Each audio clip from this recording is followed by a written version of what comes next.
Am I a product of nature or nurture? Yes, you are both. I want to describe how and why because we are a product of our ecosystems and we are also genetically our own. Let me tell you how that works. This is a picture of my ecosystems growing up.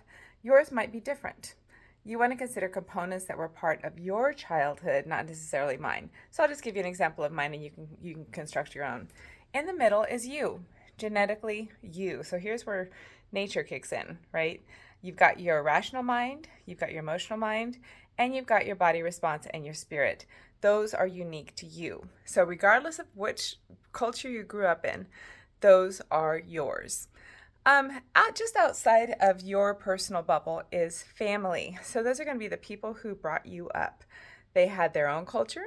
They had their own point of view about things. They had their own norms, their way of dress, their way of thinking. Outside of that, I put church just because my family was in church leadership. So everything about our life was based around church. And that involved their norms, their rules, what they said was right and wrong, who was in, who was out, all of those perspectives about people in general.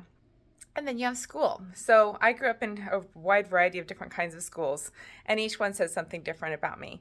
And what did your schools say about you? How did you feel in those environments? Outside of that's going to be community.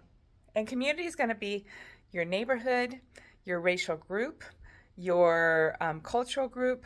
It can be your status, socioeconomically, or, just any kind of thing that's going to classify you as unique within your community.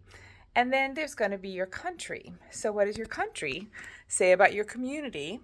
And what does it say about the rest of the world? So then we go on out to the world of what does the world think about my country and the rest of my ecosystem. So here's where it gets kind of wonky is when we have to start deconstructing. So deconstruction is a very big word that people use a lot nowadays to describe when people have spiritual belief systems that they find are harmful and they have to break out of that, and they find that breaking out of that means they have to break out of their community and they have to go it alone, and sometimes. And they have to find how are they going to survive if they're alienated from parts of their ecosystem. And that could be family, and that could be church or school. It could be their country. It could be all sorts of things.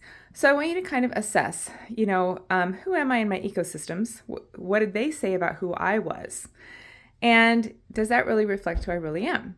And when you consider your identity, what do you need to do to further deconstruct, to create your most authentic self, your most compassionate, just, fair, the you that you like the most, that reflects your rational mind, your emotional mind, your body response, your spirit, the whole 9 yards. It's a hard process to deconstruct. And we can do it within the concept of ecosystems.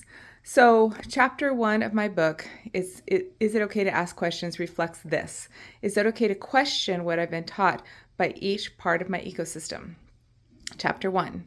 Chapter 3 tells the story of my grandmother, who I'll tell you more about in my next video probably.